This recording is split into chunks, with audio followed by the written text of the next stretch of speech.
اعوذ باللہ من الشیطان الرجیم بسم اللہ الرحمن الرحیم. درس نحوم نواسخ یک افعال ناقصے. ٹھیک ہے، آج کی جو ہماری بحث ہے وہ مبتدا و خبر کے ختم ہونے کے بعد نواسخ کے متعلق ہے. ٹھیک ہے، نواسخ کا مطلب کیا ہے؟ نواسخ یہ جمع ناسخ ہے. ناسخ کسے کہتے ہیں؟ ناسخ اسم فاعل جس کا مطلب ہوتا ہے باطل کنندے یعنی باطل کرنے والا. ان شاء اللہ لغو کنندے یعنی لغو کرنے والا. ٹھیک ہے، اس کو ناسخ کیوں کہا جاتا ہے؟ کہا اس لیے کہ یہ مبتدا اور خبر پہ داخل ہونے کے بعد مبتدا اور خبر کے اعراب کو نسخ کر دیتے ہیں، باطل کر دیتے ہیں، لغو کر دیتے ہیں. بہت انشاءاللہ تو وجہ تسمیہ نواسخ کی کیا رہی کہ چونکہ یہ ہر چیز کو لغو نہیں کرتے ہیں بلکہ مبتدا اور خبر کے اعراب کو لغو کر دیتے ہیں، باطل کر دیتے ہیں. ٹھیک ہے، کہہ رہے نواسخ جمع ناسخ است. نواسخ جو ہے وہ ناسخے کی جمع ہے، بے معنی ہے لغو کنندے و باطل کنندے، جس کا معنی ہے لغو کرنے والا اور باطل کرنے والا. نواسخ در اصطلاح، البتہ یہ جو معنی تھا یہ ڈکشنری کا معنی تھا، لغوی معنی تھا. ٹھیک ہے، اور اصطلاحی معنی کیا ہے؟ یعنی اصطلاح نحو میں، یعنی علماء نحو نواسخ کسے کہتے ہیں؟ تو کہہ رہے علماء نحو کے نزدیک نواسخ کہتے ہیں کلماتی ہستن کہ ہر گاہ برسر مبتدا و خبر درآیند. علماء نحو کے نزدیک نواسخ وہ کلمات ہیں کہ جب وہ مبتدا اور خبر کے شروع میں آ جائیں اعراب آنہارا نسخ و باطل بھی کنن، وہ ان کے اعراب کو آنہا سے مراد مبتدا و خبر کے اعراب کو باطل کر دیتے ہیں، نسخ کر دیتے ہیں. وہ اعراب جدیدی بیانہا می بخشن، اور ایسا نہیں ہے کہ ان کے اعراب کو ختم کر کے اس کو یوں ہی چھوڑ دیتے، نہیں بلکہ اس کو اپنا اعراب دے دیتے ہیں، نیا اعراب دے دیتے ہیں. یعنی نیا اعراب کیا؟ نیا اعراب یہ دیتے ہیں کہ مبتدا کو اپنا اسم قرار دے دیتے ہیں اور اس کو مرفوع کرتے ہیں، خبر کو اپنی خبر قرار دے کر اس کو منصوب کر دیتے ہیں، جیسا کہ یہ بات ابھی آگے آئے گی. مثال دیکھیے، مانند کانا، یہ فعل ماضی ہے، ناقص ہے. ٹھیک ہے، کہہ رہے اصل میں پہلے یہ جملہ تھا سعید عادل، جس کی ترکیب کیا تھی؟ سعید مبتدا مرفوع علامت رفع ضمہ، عادل خبر مرفوع علامت رفع ضمہ. ٹھیک ہے، اب دیکھیے اب اس پر کیا ہوا؟ ناسخ داخل ہوا. ناسخ کون؟ کانا کی شکل میں.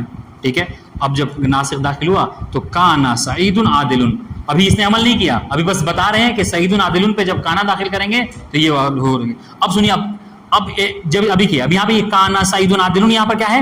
کوئی اعراب نہیں دیا ہے اس پر. اوپر غور کر رہے ہیں، پہلے جو سعید عادل ہے اس پر اعراب ہے، ضمہ دونوں کے اوپر ہے. سعید کے اوپر چلیے ایک نئی چیز آ رہی ہے، سعید کے اوپر بھی ضمہ ہے، عادل کے اوپر ضمہ ہے، لیکن بیچ میں جو کانا داخل ہو گیا تب دیکھیں سعید کے اوپر کوئی ضمہ نہیں ہے، عادل پر کوئی ضمہ نہیں. مطلب کیا ہے کہ نسخ ہو گیا، لیکن ہاں نسخ کر کے یوں ہی چھوڑ نہیں دے گا بلکہ کیا ہے؟ اعراب جدید. اب اس کو کیا ہے؟ ایک نیا اعراب دے رہا ہے، کانا سعید عادل. واضح انشاءاللہ. تو اب یہاں پہ اعراب کیا ہوگا؟ ترکیب اس طریقے سے ہوگی، کانا فعل ماضی ناقص، سعید اسم کانا مرفوع علامت رفع ضمہ، عادلا خبر کانا مرفوع منصوب علامت نصب فتحہ. بات واضح انشاءاللہ. ٹھیک. اقسام نواسخ، نواسخ کی قسمیں. کہ نواسخ کی دو قسمیں ہیں. نواسخ بے دو دستے تقسیم شامل، نواسخ دو حصوں میں تقسیم ہوتے ہیں. دستے اول کہ پہلی قسم افعال ناقصے، افعال مقاربے و حروف شبیہ بلیسا، ان تینوں کی ہے. ٹھیک ہے، اچھا ان تینوں کو ایک حصے میں کیوں رکھا؟ ایک قسم میں کیوں رکھا؟ کہا اس لیے کہ ان تینوں کا اعراب ایک ہے، کہ یہ تینوں مبتدا خبر پہ داخل ہوتے ہیں.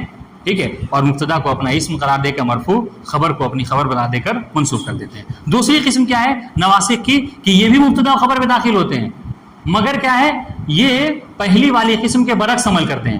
یعنی کیا مطلب؟ مبتدا کو اپنا اسم قرار دے کر منصوب قرار دے دیتے ہیں، واضح انشاءاللہ، حروف مشبہ بالفعل، اور خبر کو اپنی خبر قرار دے کر مرفوع قرار دے دیتے ہیں.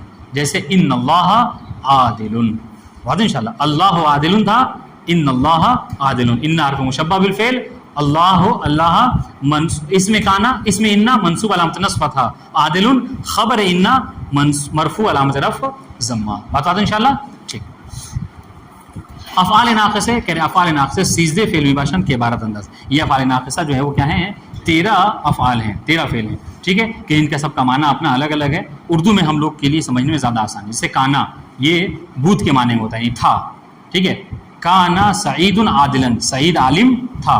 لیسا، ٹھیک ہے، لیسا سعید عادلا، ٹھیک ہے، سعید عادل نہیں ہے. ٹھیک ہے، سارا گردید یعنی ہو گیا. ٹھیک ہے، مثلا کیا ہے؟ کیا کہیں گے؟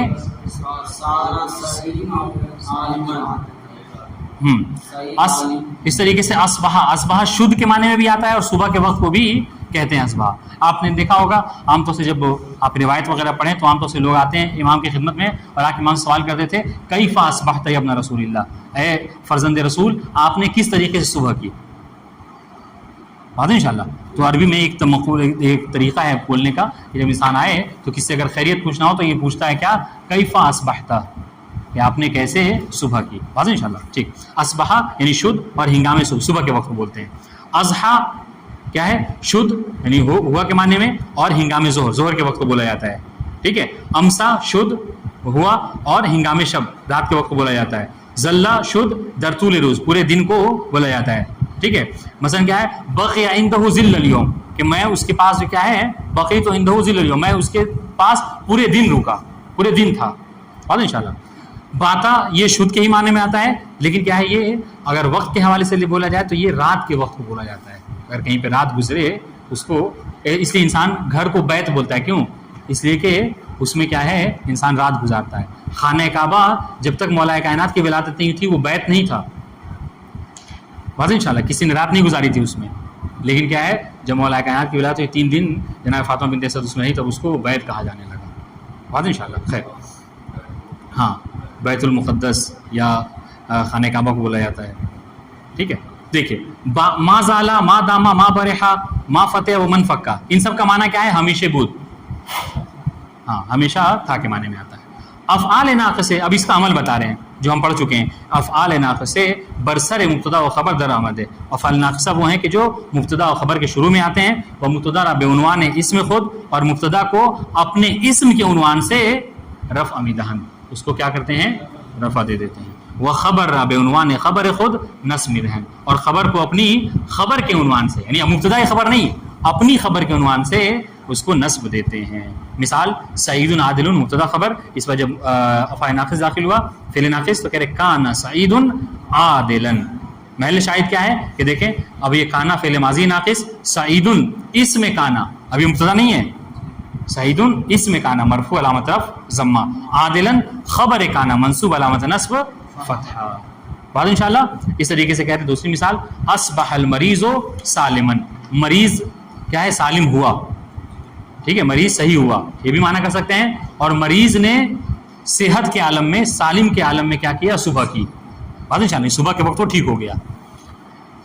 مثال اس کی ترکیب دیکھیں. اصبح فعل ماضی ناقص، المریض اس میں اصبح مرفوع علامت رفع ضمہ، سالما خبر اصبح منصوب علامت نصب فتحہ. بعد انشاءاللہ اقسام افعال ناقص یاتی. والسلام علیکم ورحمۃ اللہ وبرکاتہ.